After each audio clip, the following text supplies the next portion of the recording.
So welcome guys. आज से हम लोग स्टार्ट करने जा रहे हैं इनरोल्ड एजेंट इंटेलिजेंस।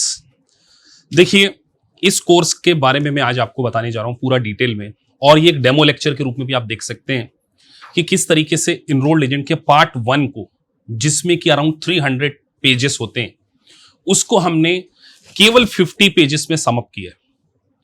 तो इसका मतलब हम पूरे करिकुलम को केवल 15 घंटे में पढ़ने वाले हैं। 15 आवर्स में इनरोल्ड एजेंट के पार्ट 1 को पूरा कंप्लीट करेंगे। तो आज इस कोर्स के बारे में मैं इंट्रोडक्शन देने जा रहा हूं। सबसे पहले मैं आपको, अगर आप ये वीडियो डेमो के रूप में यूट्यूब पर देख रहे हैं, तो पहले बात आप ये समझ लीजिए कि ये मेन करिकुलम का पार्ट नहीं है। जिस तरीके से हम मेन क्लास में पढ़ाते हैं, ये एक मैराथन लेक्चर है। मतलब इसको आप रिवीजन के पॉइंट ऑफ व्यू से देख सकते हैं। मतलब सोचिए, जब एग्जाम में आपके 5 डेज 10 डेज बचे हों और आपको केवल 10 घंटे के वीडियोस देखकर मेजर टॉपिक समझ में आ जाएं, मतलब आपका रिवीजन हो जाए, तो वो कितना हेल्पफुल आपके लिए। तो मैंने कोशिश की है कि 15 घंटे में इनरोल्ड एजेंट के पार्ट 1 को पूरा कंप्लीट करना।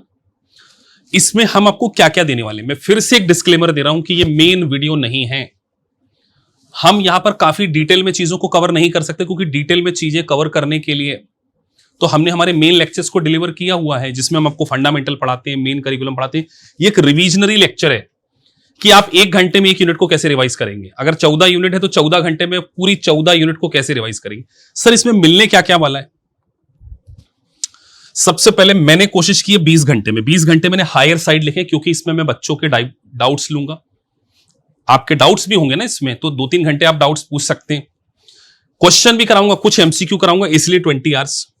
150 क्वेश्चन देने जा रहा हूं मैं। अब मेरे से लाइव क्लास में स्टूडेंट पूछते हैं कि सर, क्या हम ये 150 क्वेश्चन में से पूरा 100 मार्क्स का पेपर आ जाएगा क्या? बेटा, ऐसा नहीं हो सकता। मैं कोई भगवान तो हूं नहीं कि मैंने आपको 150 क्वेश्चन दिए उसमें से 100 आ जाए। तो मैं इतना कॉन्फिडेंस तो नहीं हूं, लेकिन हर टॉपिक के इंपॉर्टेंट क्वेश्चन जो कि कंसेप्चुअल है, वो मैंने इसमें कवर करना है। 150 फ्लैश कार्ड देना है मैंने आपको। 3 मिनी टेस्ट लेना। मैंने पहले सोचा कि यार एंड में एक पूरा मॉक टेस्ट ले लेते, नहीं, हर 4 यूनिट के बाद या 5 यूनिट के बाद एक छोटा मिनी टेस्ट 50 क्वेश्चन का। उसके बाद एक पूरा फुल मॉक टेस्ट ले लूंगा। मेन लेक्चर को पूरा डिटेल में पढ़ने के बाद अगर आप इस रिविजनरी लेक्चर को देखेंगे, 100% आप पास होंगे। तो अगर कोई स्टूडेंट यूट्यूब पर इस वीडियो को देखने जा रहा है, क्योंकि इसके बाद लाइव क्लास में मैं यूनिट 1 को पढ़ाने जा रहा हूं, तो अगर आप इसको YouTube पर देख रहे हैं और आपको लगे कि यार इनरोल्ड एजेंट तो टफ हो गया, सर ने 1 घंटे के अंदर 1 यूनिट पढ़ा दी, तो बेटा मैं बार बार बोल रहा हूं, ये इनरोल्ड एजेंट इंटेलिजेंस कोर्स है हमारा। मतलब पूरे करिकुलम को हम समअप कैसे करते हैं। एक बड़ी यूनिट जिसमें मैंने 14 घंटे पढ़ा है, पहली यूनिट को मैंने फिनिश करने में 14 आवर्स ले लिए थे। यहां 1 घंटे में मैं 1 यूनिट को कंप्लीट करने जा रहा हूं। तो स्पीड थोड़ी सी ज्यादा हो सकती है, और आप देखकर फीडबैक देना। अगर आप यूट्यूब पे इस वीडियो को देख रहे हैं तो कमेंट बॉक्स में डेफिनेटली लिखना कि आपको ये आज का लेक्चर समझ में आया नहीं आया। अगर आप दूसरे इंस्टीट्यूट के स्टूडेंट हैं तो ये लेक्चर आपको रिवीजन में काम आएंगे, और आपको आइडिया लग जाएगा कि हमारी शॉर्ट क्लास भी कितनी स्ट्रांग है, जिससे आपको चीजें समझ में आती। कमेंट बॉक्स में आप लिख के जरूर बताना। अपने एग्जिस्टिंग स्टूडेंट के लिए कोर्स फ्री ऑफ कॉस्ट है। I will not charge single penny from all of you. तो ये फ्री ऑफ कॉस्ट है। चलिए, तो इसको स्टार्ट करते हैं बिल्कुल डे 1 से। यूनिट 1 को हम 1 घंटे के अंदर फिनिश करेंगे। सभी लोग एक्साइटेड हैं। हमारी जो रिवीजन बैच स्टार्ट होने जा रही है, आज उसका डे 1 है। और जैसा मैंने आप लोगों को वादा किया था कि मैं आपको केवल 15 घंटे के अंदर, ओनली 15 आवर्स के अंदर पूरा का पूरा पार्ट 1 पढ़ाने वाला हूं। सो आर यू एक्साइटेड कि यस सर, हमें पूरा समझ में भी आपको आएगा। लेकिन इस बैच को स्टार्ट करने से पहले, क्योंकि आज डे 1 है, थोड़ा सा हम डिस्कशन भी करेंगे 10-15 मिनट्स।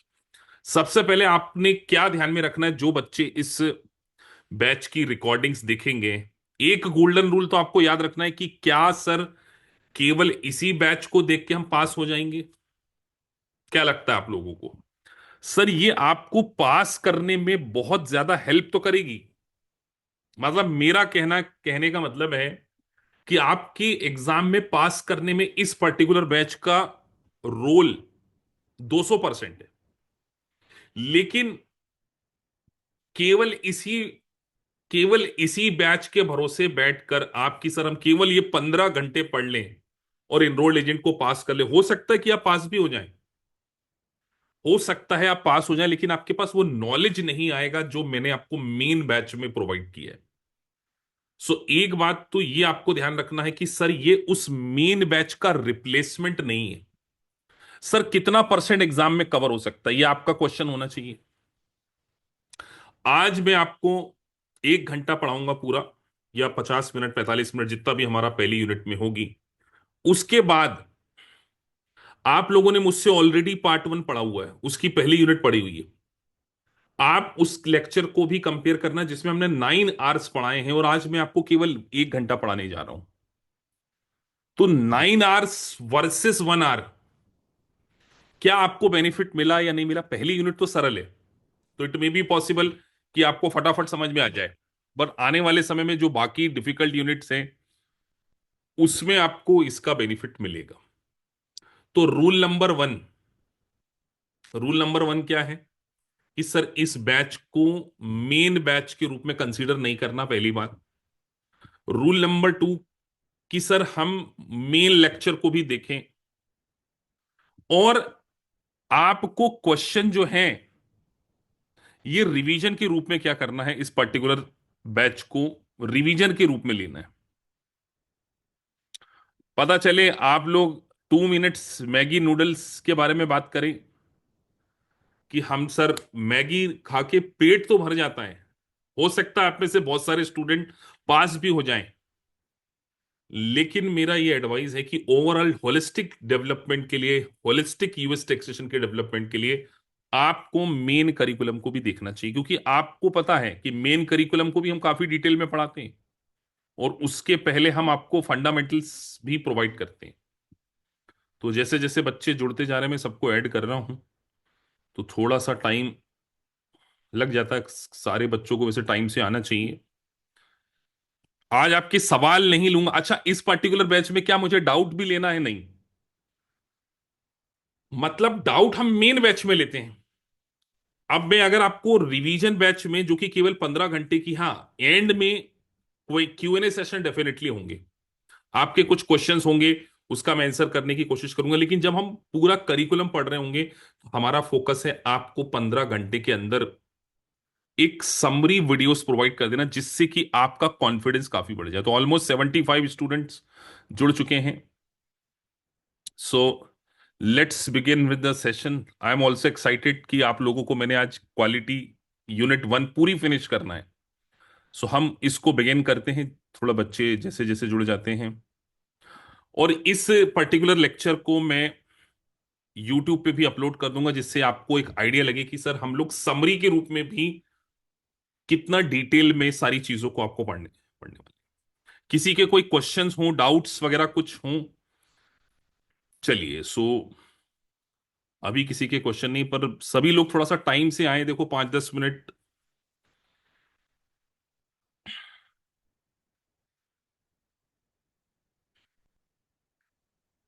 हेलो दक्ष। चलिए, सो अभी हाय हेलो का टाइम नहीं है, सो अभी हम सीधे हमारे मेन मुद्दे पर आएंगे जो कि हमने पढ़ना है। तो हम स्टार्ट करने जा रहे हैं। तो ये कुछ शुरू में जो आपको चीजें मिलने वाली हैं, इसका एलएमएस कहाँ आएगा वो हम लास्ट के 10-15 मिनट्स में डिस्कस करेंगे। तो सबसे पहले जब हम इस बैच को स्टार्ट कर रहे हैं, आज हम डे 1 को पढ़ने जा रहे हैं, तो मैंने आपको इस नोट्स को बनाते समय मैंने ए कैटेगरी, बी कैटेगरी और सी कैटेगरी में डिफाइन किया है कि जो मुझे लगता है कि जिसके चांसेस सबसे ज्यादा हैं एग्जामिनर में पूछने के, एग्जाम में पूछने के, उसको मैं सबसे सीक्वेंस में सबसे पहले रखने जा रहा हूं। तो आज हम लोग डिस्कस करने जा रहे हैं कि अगर यूएस में किसी को टैक्स की पेमेंट करनी होती है, तो सबसे इंपॉर्टेंट एस्पेक्ट होता है उसका रेसिडेंशियल स्टेटस। मतलब एग्जाम में आपसे रेसिडेंशियल स्टेटस के क्वेश्चन 101% आपको एग्जाम में एक क्वेश्चन देखने को मिलेगा ही, कि रेसिडेंट स्टेटस किस तरीके से यूएस टैक्सेबिलिटी को डिसाइड करता है। तो हमने ऑलरेडी मेन क्लास में पढ़ा है कि सर एक पर्सन का यूएस में दो प्रकार के स्टेटस होते हैं, एक होता है नॉन रेसिडेंट और एक होता है रेसिडेंट। लेकिन यहां पर नॉन रेसिडेंट के साथ में एक वर्ड यूज किया गया, नॉन रेसिडेंट एलियन।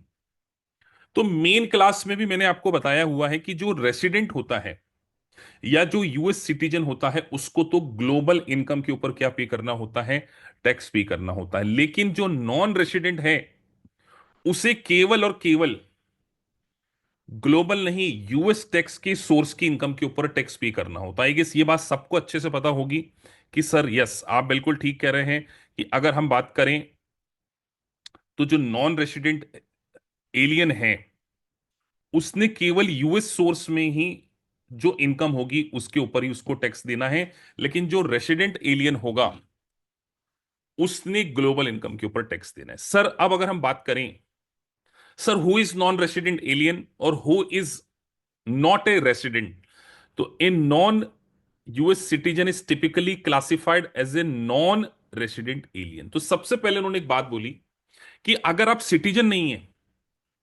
आप अगर सिटीजन नहीं है या आपके पास ग्रीन कार्ड नहीं है, ना ही आप सिटीजन हैं, ना ही आप ग्रीन कार्ड होल्ड करते हैं और ना ही आप सब्सटेंशियली प्रेजेंट रहते हैं अमेरिका में, तो इस कंडीशन में आप क्या हो जाएंगे, नॉन रेसिडेंट एलियन। तो सर सिंपल सी बात है, हमें सिर्फ इतना याद रखना है कि अगर हमें रेसिडेंट एलियन होना है तो हमें तीनों में से कोई एक कंडीशन को क्या करना पड़ेगा, फुलफिल करना पड़ेगा। वो तीनों में से एक कंडीशन क्या हो सकती है सर, या तो हमारे पास ग्रीन कार्ड टेस्ट हो, या हमारे पास सब्सटेंशियल प्रेजेंट हो, या हम उस कंट्री के सिटीजन।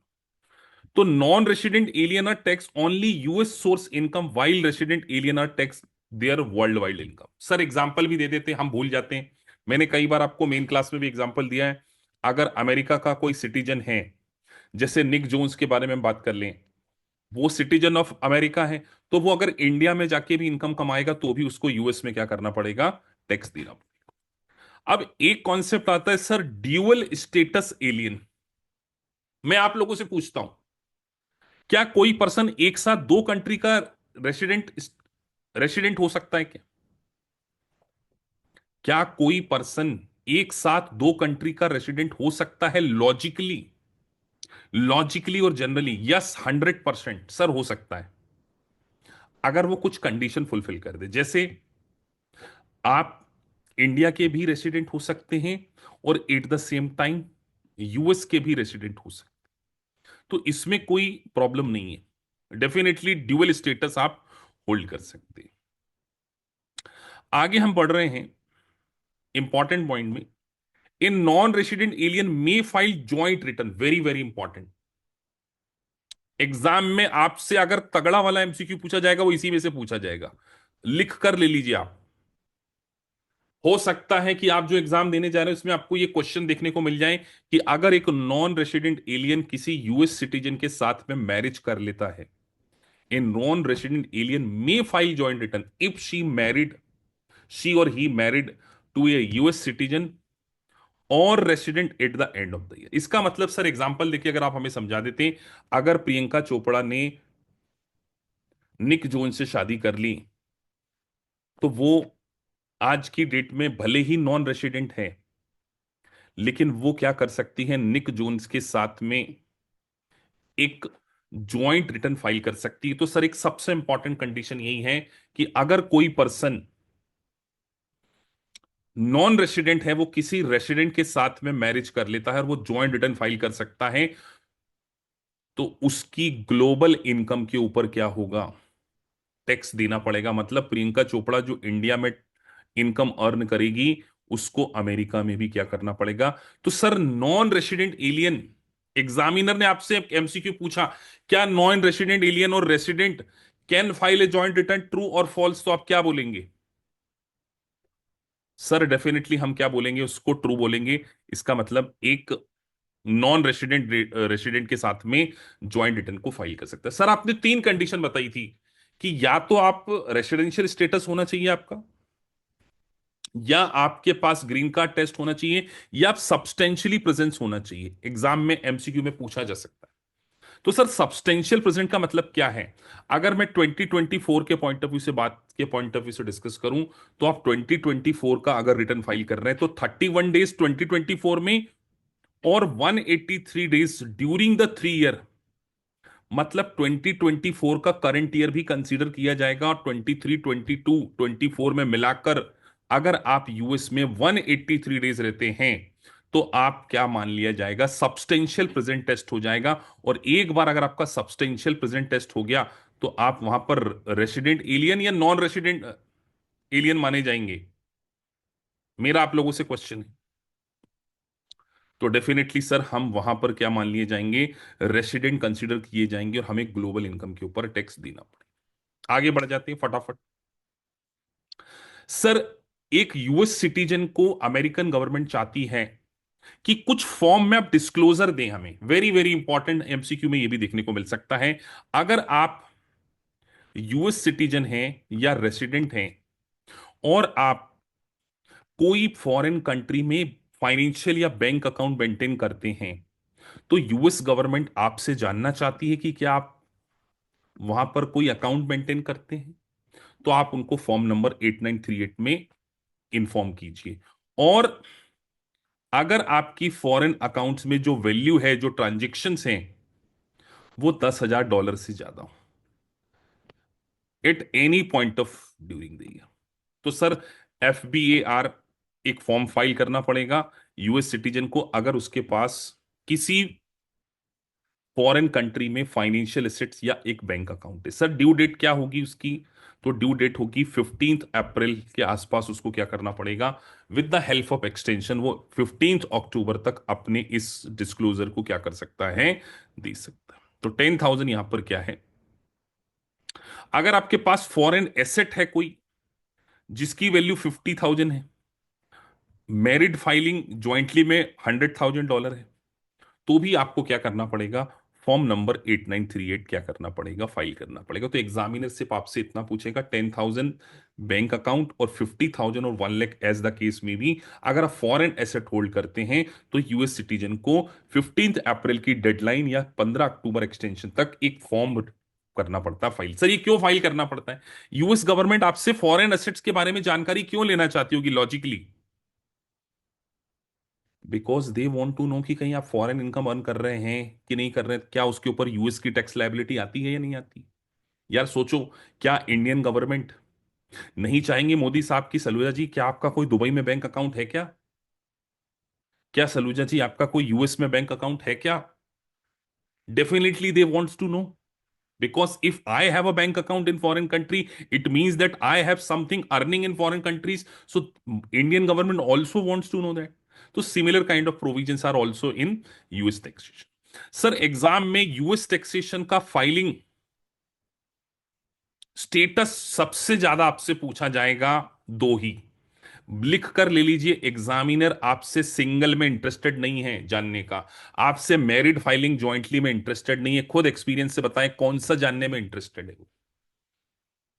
खुद आपको पता हो जाना चाहिए कि सर सिंगल क्या है, सिंगल ही फाइल करेगा, दो लोग हस्बैंड वाइफ है मिलकर रिटर्न फाइल कर देंगे, लेकिन उसका इंटरेस्ट है head of the house hold और मैरिड फाइलिंग ज्वाइंटली। तो हमें सबसे पहले इसको पढ़ना है। तो सर मैरिड फाइलिंग सेपरेटली मतलब कोई दिक्कत नहीं है, सिंगल के रूप में कोई दिक्कत नहीं है, मैरिड फाइलिंग ज्वाइंटली भी कोई दिक्कत नहीं है। हमें तो दिक्कत है दो जगह, सबसे ज्यादा दिक्कत है हमें इन दो में। आपसे ये दो के ऊपर कंफ्यूजन भरे क्वेश्चन पूछे जाते हैं कि head of the house hold या क्वालिफाइंग विडो के रूप में आपको फाइल करना है। तो सबसे पहले ध्यान रखिए, क्वालिफाइंग विडो का तो एक ही कॉन्सेप्ट है कि अगर किसी पर्सन, किसी शादीशुदा व्यक्ति के स्पाउस की डेथ हो जाती है तो वो नेक्स्ट 2 ईयर तक ज्वाइंट रिटर्न की क्या कर सकती है, स्टैंडर्ड डिडक्शन को क्लेम कर सकती है। बस यही प्रोविजन है।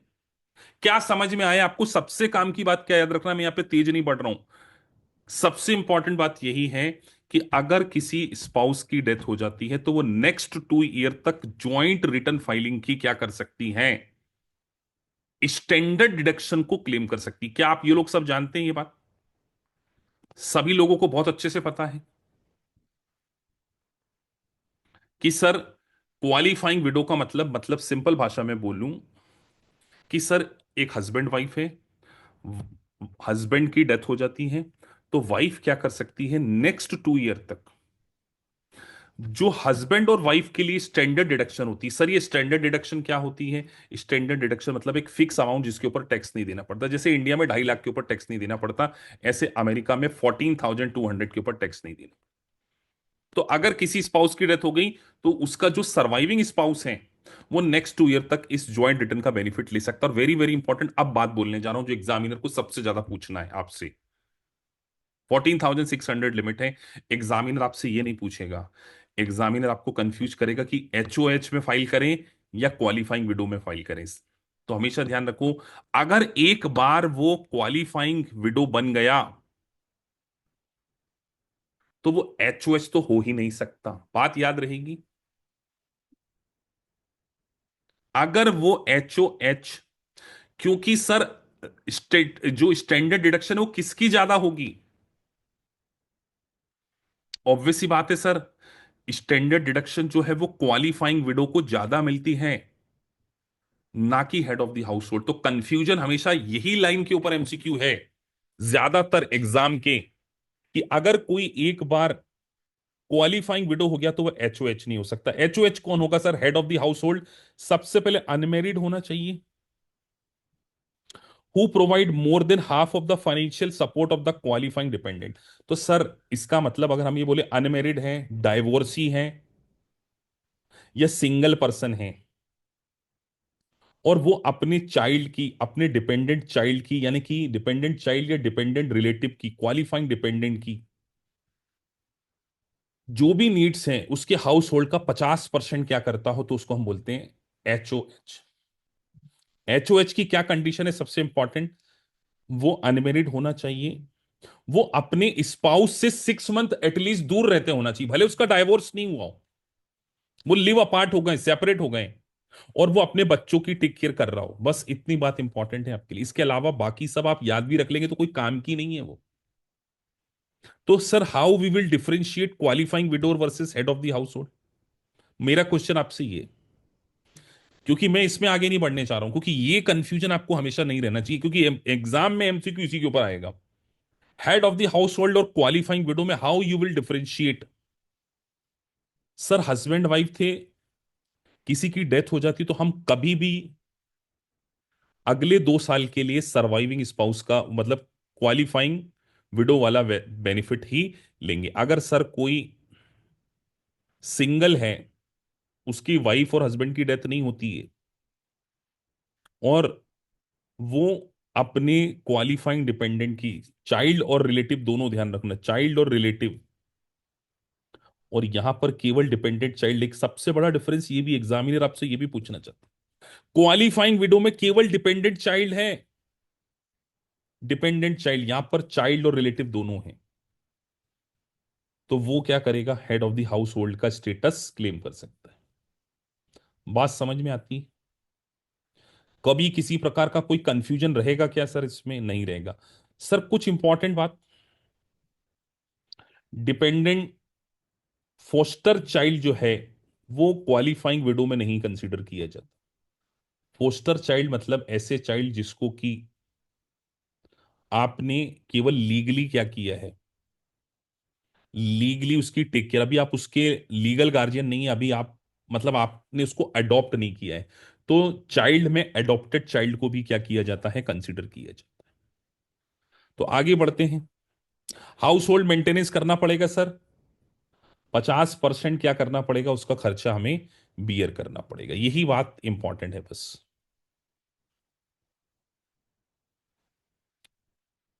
अब सर क्वालिफाइंग पर्सन कौन कौन हो सकते हैं?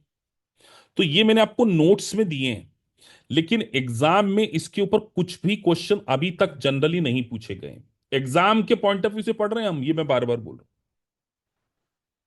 सर, लेकिन फिर भी हमें मोटा मोटा पता होना चाहिए कि sir who is qualifying person. तो उस वो आपका क्या होना चाहिए? रिलेशनशिप टेस्ट देखेंगे कि वो आपका रिलेटिव है क्या, वो आपके ऊपर डिपेंडेंट है क्या, और एज टेस्ट।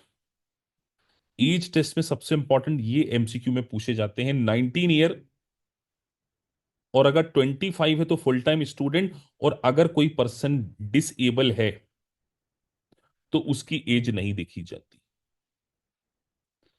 बस इतना ही काम का है और इसके अलावा कुछ भी काम नहीं। उसके बाद आपको एक फॉर्मूला दिया है सर, स्टैंडर्ड डिडक्शन।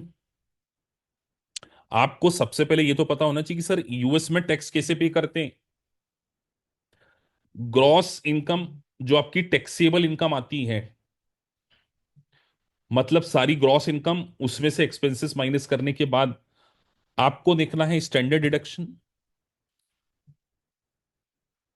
उसके बाद एडजस्टमेंट आएंगे उसमें, और आपको डे वन पे बताया गया है minus greater of itemised deduction और स्टैंडर्ड डिडक्शन। तो आइटमाइज और स्टैंडर्ड डिडक्शन किस में से माइनस हो सकता है सर? एजीआई में से। सर ये एजीआई क्या है? तो यहां पर बता देते हैं फॉर्मूले से बेटर, क्योंकि कई बच्चे इसको रिवीजन के रूप में देख रहे होंगे। Gross income less adjustment. अभी एडजस्टमेंट क्या होते हैं वो जब नेक्स्ट चैप्टर पढ़ेंगे तो उसमें से डिस्कस कर लेंगे। तो ये आ जाता है आपका एजीआई, और इस एजीआई में से आप या तो स्टैंडर्ड डिडक्शन और आइटमाइज क्या करते हैं, विच एवर इज ग्रेटर को माइनस करते हैं। उसके बाद आपकी क्यूबीआईडी आती है, क्वालिफाइड बिजनेस इनकम। ये हम पढ़ेंगे आने वाले समय में। सर एग्जाम में आपसे पूछा जा सकता है कि what is the meaning of standard deduction. Standard deduction एक फिक्स अमाउंट ऑफ फिगर होता है जो कि स्टेटस के अकॉर्डिंग डिसाइड होता है। सर क्या एग्जाम में हमें लिमिट याद रखनी पड़ेगी? नहीं याद रखनी पड़ेगी बेटा। जितने भी बच्चे एग्जाम देकर आए हैं, फिर भी मैं सजेस्ट करूंगा कि स्टैंडर्ड डिडक्शन का जब चैप्टर पढ़ाऊंगा तो याद रख लेना, बिकॉज मैं आपको उसका एक्सप्लेनेशन प्रोवाइड करूंगा। लेकिन सर स्टैंडर्ड डिडक्शन किसको नहीं मिलती? सर जो आइटमाइज कर लेते हैं उसको नहीं मिलती है। वेरी इंपॉर्टेंट, आप भूल ना जाना, नॉन रेसिडेंट एलियन को नहीं मिलती है। शॉर्ट पीरियड रिटर्न, मतलब 2 महीने 4 महीने का फाइल करते हैं तो नहीं मिलती है। और अगर एक मैरिड है और वो सेपरेट रिटर्न फाइल करना चाहता है, जिसकी वाइफ आइटमाइज लेना चाहती, बस यहां पर एक कंफ्यूजन बच्चों को रहता है एमसीक्यू में। सर क्या केवल सेपरेट रिटर्न फाइल करने के कारण आइटमाइज डिनाई हो सकती है क्या? ट्रू, मैं आपसे पूछना चाह रहा हूं, केवल सेपरेट रिटर्न फाइल करने के कारण क्या स्टैंडर्ड डिडक्शन डिनाई हो सकती? नहीं सर। वो बोलना चाहते हैं सेपरेट रिटर्न फाइल करो तो एक आइटमाइज करे एक स्टैंडर्ड करे, हम ये अलाउ नहीं करें। हम चाहेंगे कि या तो दोनों ही स्टैंडर्ड ले लें या दोनों ही आइटमाइज ले लें। ऐसा नहीं हो सकता कि तुम आइटमाइज ले लो मैं स्टैंडर्ड ले लूं, नॉट एट ऑल। और पार्टनरशिप स्टेट ट्रस्ट को आइटमाइज नहीं मिलती।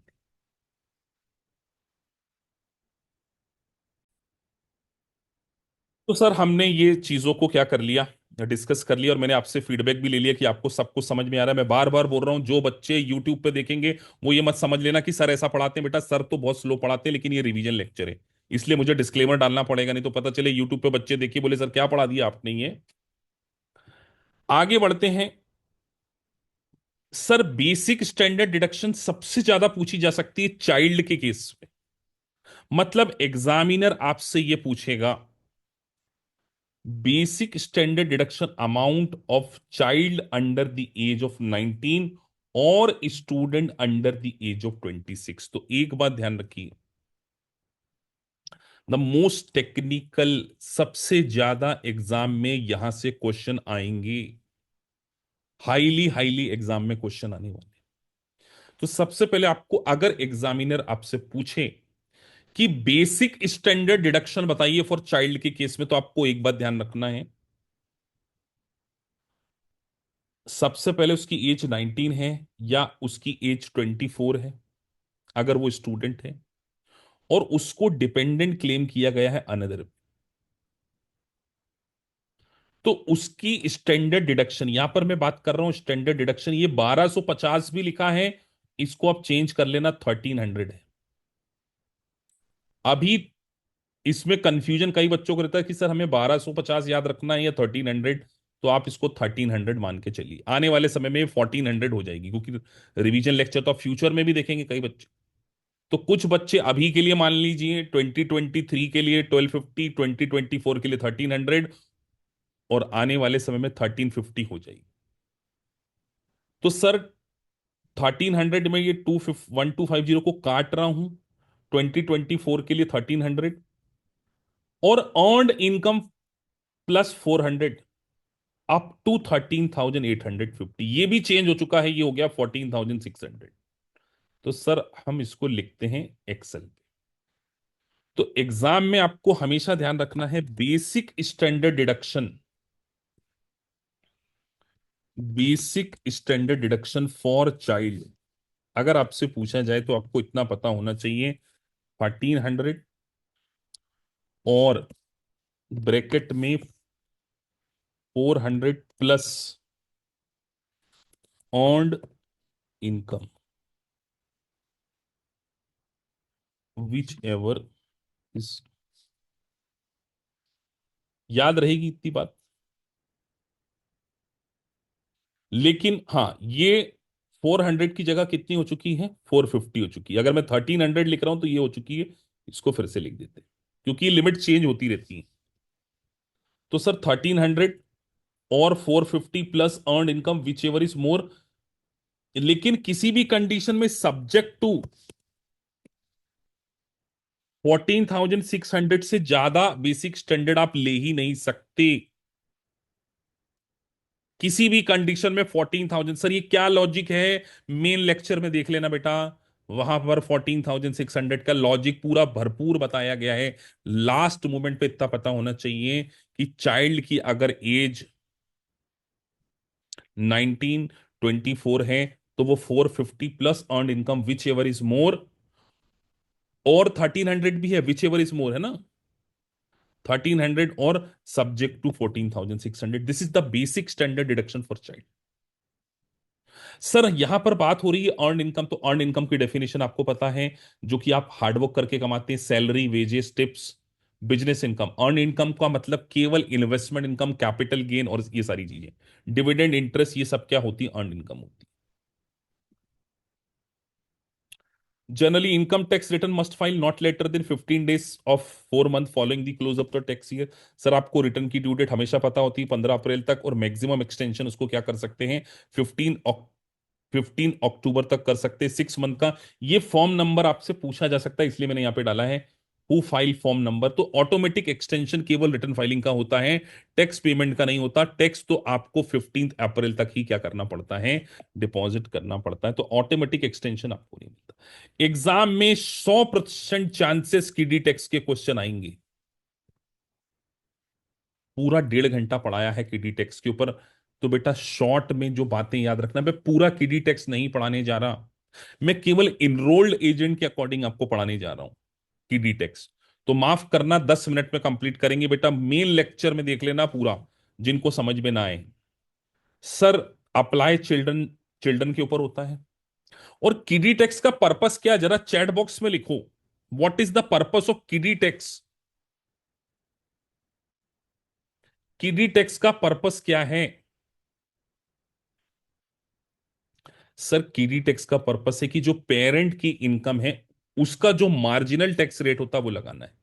पेरेंट की टैक्स रेट को उस अनअर्न्ड इनकम, और ध्यान रखिए किडी टैक्स हमेशा अनअर्न्ड इनकम के ऊपर लगता है, अर्न्ड इनकम के ऊपर नहीं लगता। ये भी एग्जामिनर आपसे पूछेगा, अनअर्न्ड इनकम के ऊपर पेरेंट का मार्जिनल टैक्स रेट इज किडी टैक्स। यही बात हमें याद रखना है।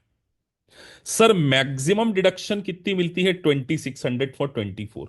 मतलब एग्जामिनर आपसे पूछेगा सिंपल ईए में कि भाई साहब की डिविडेंड इनकम 5,000 है, बताइए पेरेंट का रेट 35% है, किडी टैक्स के लिए रेट बता दो। बस इतना ध्यान रखना, 5,000 माइनस 2600। और सर यहां पर ये 5,000 कौन सी इनकम होनी चाहिए, अन अर्नड इनकम होना चाहिए। बस एग्जामिनर को आपसे इतना मतलब है, इससे ज्यादा वो आपसे उम्मीद नहीं करता। तो पेरेंट की मार्जिनल टैक्स, इससे ज्यादा आपसे उम्मीद नहीं करते। लेकिन फिर भी मैंने आपको एक टेक्निकल क्वेश्चन यहां पर दे दिया है, जो कि मैं काफी डिटेल में वहां पर समझा चुका हूं, फिर भी मैं यहां पर आपको समझाऊंगा। आगे बढ़ते हैं। अब सर अगर किसी पर्सन की किडी टैक्स का कैलकुलेशन करना है और उसकी अर्न्ड इनकम और अनअर्न्ड इनकम दोनों हैं, तो बेटा शॉर्ट लेक्चर में ये कवर नहीं हो सकता। फिर भी मैं ट्राई करूंगा एग्जाम्पल के थ्रू। सर एक पर्सन है, उसको 6450 की इंटरेस्ट अर्निंग है और 2600 का उसको टैक्सेबल इनकम है। तो सर सबसे पहले उसकी इनकम लिखो यहां पे, 6450 प्लस 2600, ये उसकी टोटल इनकम है। सर साइड में लिख देते हैं।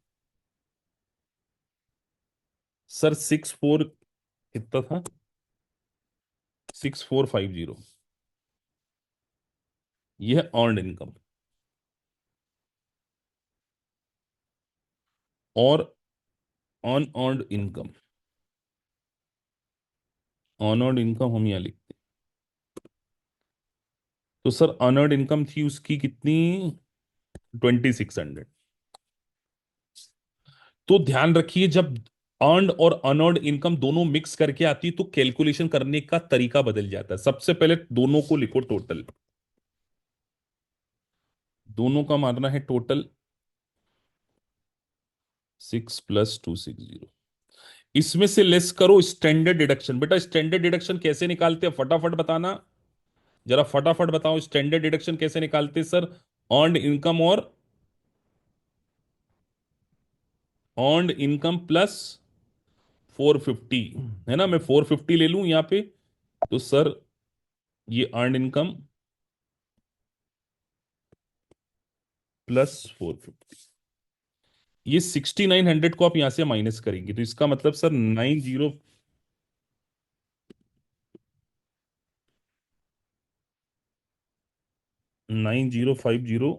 माइनस 6900। अब सर यहां पर तो कोइंसिडेंटली 2150 आ गया। जैसे यहां पर मैंने इस क्वेश्चन में जो बुक में एग्जांपल दिया है वो आपका 2100 आ रहा है, क्योंकि मैंने यहां पर 400 माइनस किया तो यहां पे कितना आ गया, 2150। ठीक है, ये आपकी टैक्सेबल इनकम आ गई। अब आपको ध्यान रखना है कि आपकी अर्नर्ड इनकम कितनी थी, 2600 थी, है ना। तो मैं जानबूझकर इस क्वेश्चन में 2500 से माइनस कर रहा हूं। पूछो क्यों।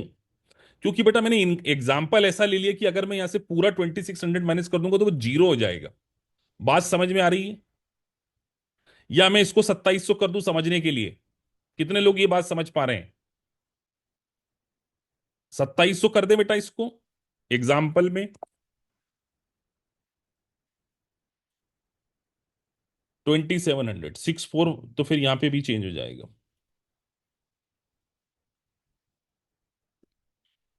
ये हो गया 9150, 6450, 2759150, इसमें से हमने स्टैंडर्ड डिडक्शन माइनस कर दी।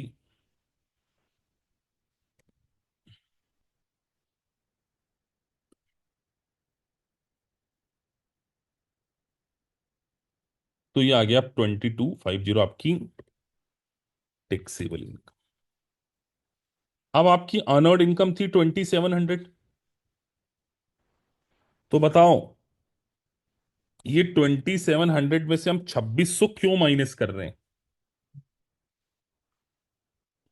केवल और केवल पेरेंट की मार्जिनल टैक्स को निकालने के लिए। तो सर इस आउट ऑफ 2250 100 जो है, इस 100 के ऊपर मार्जिनल रेट लगेगा और 2150 के ऊपर चाइल्ड टैक्स लगेगा। लेकिन बेटा मुझे पूरी तरीके से पता है कि आपको यह बात हो सकता है ना समझ में आई। ईमानदारी से बता दो बहुत सारे बच्चों को नहीं आई ना, मैं खुश होऊंगा नहीं आई होगी तो बहुत अच्छी बात है। आना नहीं चाहिए, समझ में आ गया तो फिर मेरे मेन लेक्चर पढ़ाने का क्या पर्पस। नहीं आई ना समझ में कई लोगों को कि आ गई, कितने लोगों को आ गया। क्योंकि आप जब तक वो लेक्चर देख के नहीं आओगे, मैंने पहले बोला है, फिर आप रिवीजन कैसे करोगे। रिवीजन में तो आपको हल्का हल्का पता होना चाहिए और तुरंत सामने आ जाना चाहिए, अच्छा हाँ ये सही है। चलिए आगे बढ़ जाते हैं। मैं बार बार बोल रहा हूँ, यूट्यूब वाले बच्चे बेटा जो फ्री में देखेंगे वो ये समझ लेना कि सर ने जानबूझकर तो फास्ट भी रखा है क्योंकि मेन लेक्चर देखना पड़ेगा, ये तो रिवीजन है। अब सर, क्वालिफाइंग डिपेंडेंट कभी कभार आपसे एक आध मार्क्स में पूछा जा सकता है। एग्जामिनर का सबसे फेवरेट क्वेश्चन यही है, spouse never be A dependent. Spouse को कभी भी डिपेंडेंट नहीं माना जा सकता। और डिपेंडेंट में दो ही व्यक्ति आ सकते हैं, क्वालिफाइंग चाइल्ड और क्वालिफाइंग रिलेटिव। और क्वालिफाइंग चाइल्ड के डिपेंडेंट होने की ये कंडीशन है कि या तो वो आपका रिलेशनशिप में होना चाहिए, या उसकी एज 19-24, और परमानेंटली डिसेबल है तो कोई एज नहीं देखते। Residence live with the tax payer for more than half of the year, मतलब डिपेंडेंसी के लिए एक और इंपॉर्टेंट कंडीशन कि वो आपके साथ में आधा ईयर रहना चाहिए और अपना खुद का सपोर्ट नहीं कर सकता। तो सर सपोर्ट, रेसिडेंट, एज और रिलेशनशिप, यही चार कंडीशन है। और एग्जामिनर आपसे केवल यह जानना चाहता है कि स्पाउस है कि नहीं, यही क्वेश्चन आपसे सबसे ज्यादा पूछा जाएगा। अब कुछ मैंने आपको यहां पर फ्लैश कार्ड दिए जो कि इंपॉर्टेंट है चाइल्ड से related. All taxable income including unemployment benefit and business income. Sir अगर हम क्वालिफाइंग रिलेटिव की ग्रॉस इनकम, सर क्या वो लिमिट याद रखनी पड़ेगी? वो 4700 है I guess limit. The all, how gross income calculated for qualifying relative? 50% support करना पड़ेगा। एक एग्जामिनर का सबसे फेवरेट क्वेश्चन है मल्टीपल सपोर्ट एग्रीमेंट, ये भी आपसे पूछा जाता है। Multiple support agreement, what is the multiple support agreement? When group provide over 50% support but one person 10%, मतलब 10 या 10% से कम सपोर्ट प्रोवाइड कर रहा है, जब तो वो आपस में क्या कर सकती, कोई एक पर्सन एग्रीमेंट करके साइंड कंसेंट लेकर क्या कर सकता है, उसको अपना डिपेंडेंट क्लेम कर सकता है। मतलब सर इसका एग्जांपल आपने मेन क्लास में भी दिया होगा। एग्जामिनर का फेवरेट एमसीक्यू है ये तगड़े, और ये ज्यादा मार्क्स वाला एमसीक्यू है कि सर एक रिलेटिव है, एक पर्सन है जो गरीब है, जिसके 5-6 रिलेटिव है, बोले हम सब तेरे को 50% तो नहीं दे सकते, एक इंडिविजुअल। मतलब आप सोचो कि एक पर्सन है, वो किसी के ऊपर एक पर्सन है जिसके बहुत सारे रिलेटिव्स है, कोई भी उसको है ना 50% सपोर्ट नहीं करना चाहता, लेकिन सब लोग क्या करना चाहते हैं, मिलाकर 50% करना चाहते हैं। तो अगर वो सब लोगों ने मिलाकर 50% किया है और 10% से ज्यादा किया, तो वो आपस में कोई एक पर्सन ओनली वन पर्सन क्या कर सकते हैं, उसको डिपेंडेंट के रूप में क्लेम कर सकता with the form of 2120 file करके उसको कर सकता। सर सपोर्ट में कई बार पूछ लिया जाता है कि सपोर्ट में क्या क्या आएगा, clothing, shelter, Medicare, education, vaccination provided during the calendar year, scholarship do not include, ये एक एमसीक्यू का क्वेश्चन है। स्कॉलरशिप जो है वो सपोर्ट में कंसीडर नहीं की जाती। जो उसको स्कॉलरशिप मिलती है, मतलब उसका 5,000 खर्चा है, 2,000 उसको स्कॉलरशिप में मिली है, तो उस 2,000 को हम यहां पर कंसीडर नहीं करेंगे। Unit 1 finish. Believe me, 75% question chances ये हैं कि इतना ही पूछते हैं, खत्म। बिलीव में, आपको इससे ज्यादा याद भी नहीं रहेगा, ये मुझसे लिख के ले लो, लिख कर ले लो। खत्म हो गई यूनिट 1। कितना मिनट लगा, मैं कितना मिनट लगा? तो अब आप एग्जाम में ये सबसे इंपॉर्टेंट पॉइंट्स थे मैंने जो आपके साथ में डिस्कस कर लिए। अब आपको क्या करना है कि ये सर ये बेसिक्स हमारे, ये जो सबसे इंपॉर्टेंट पॉइंट थे उसका एक छोटा सा आपका मॉक टेस्ट मैंने बनाया है। आने वाले समय में मैं आपको बता रहा हूं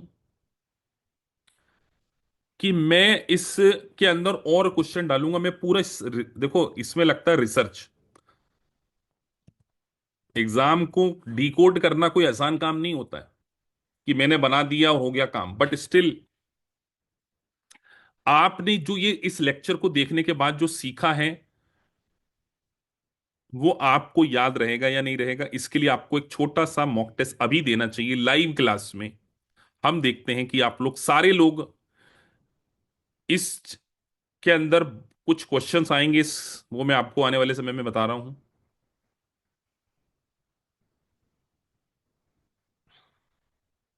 अच्छा, किसी को ऐसा लगे कि सर कोई बहुत इंपॉर्टेंट बात छूट गई जो हमारी उस पहली यूनिट में थी, जो हम शायद नहीं पढ़े, किसी को ऐसा लगे, ऐसी कोई बात जो मैंने मेन लेक्चर में पढ़ाई हो? पेनल्टी नहीं पूछते, 100%। मैंने क्या बोल, अब एक कई बच्चे बोल रहे कि सर हम केवल इतना ही पढ़कर जाएं तो पास हो जाएंगे क्या?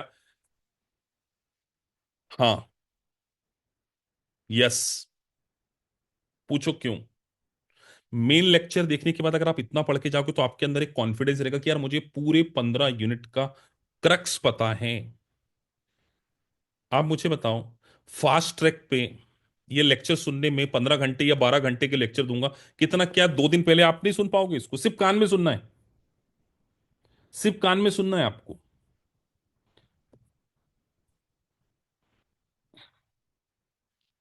हाँ तो हम, अब सर ये लेक्चर मिलेंगे कहां पर वो भी बता देते हैं। तो आपको क्या करना है, हमारे एलएमएस में जाना है। यहीं पर आपको एक कोर्स मिलेगा जिसका नाम होगा इनरोल्ड एजेंट इंटेलिजेंस। क्या नाम होगा? उसके अंदर ये लेक्चर आएंगे, अलग से आएगा, अलग से।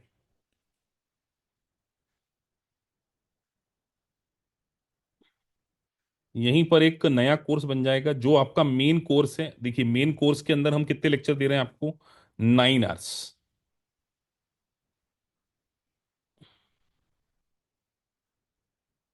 ड्यू डेट ये सब, और यहां 45 मिनट्स। तो आपको उनको देखने के बाद यहां पर एक आपको देखने को मिल जाएगा इनरोल्ड एजेंट इंटेलिजेंस, क्योंकि आज पहला लेक्चर है। उसके साथ साथ आपको एक एलएमएस के अंदर intelligence enrolled agent,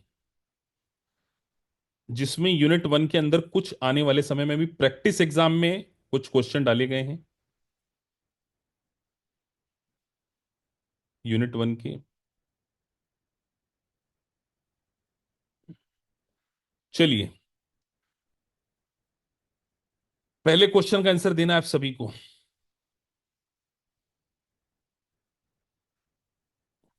when FBR is required,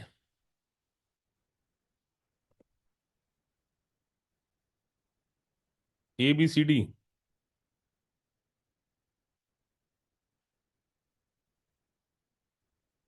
सी, है ना? आगे बढ़ जाते हैं। Dual status alien are tagged as A B C D, बस ए बी सी डी बोलते चलना है आपने।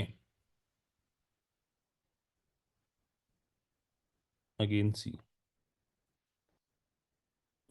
What does the substantial present test require?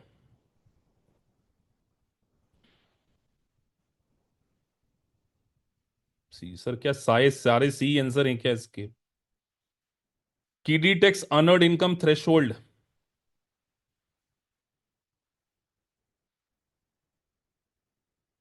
26। तो आपको ये बिल्कुल बेसिक लेवल की आपका बिल्कुल, who is ineligible for standard deduction?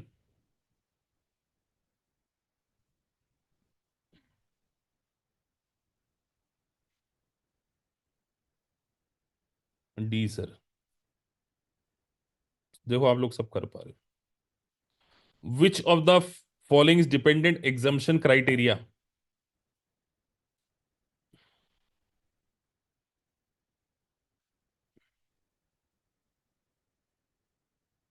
More than half year support. Which of the following is not a filing status? Domestic partnership कोई status नहीं होता। Non resident alien are taxed on world wide income. Sorry गलत लिख दिया, वो resident था, है ना? US tax source income only. qualifying head of house status the taxpayer must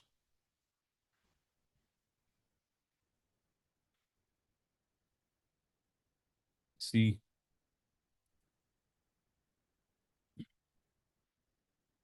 what is the general due date for filing 15 April. Believe me, जो मैंने आपको 45 मिनट्स में पढ़ा दिया है, अगर आपने ये भी पढ़ लिया और 5-10% अपना जनरल नॉलेज यूज कर लिया, आपके पास होने के 100%, इसके बियॉन्ड नहीं आएगा। ये मेरे से आप लिख कर ले लो। तो बताइए 45 मिनट वर्सेस वो ब्लाइंड वाली स्टैंडर्ड डिडक्शन अभी समझाएंगे, वो अलग लेक्चर में आएगी, उसको चैप्टर में अलग से नाम दिया है, वो इसमें कवर मैंने नहीं किया है, क्योंकि वो अलग से एक सेगमेंट होगा 20 मिनट्स का। तो मैं आप लोगों से अब फीडबैक पूछना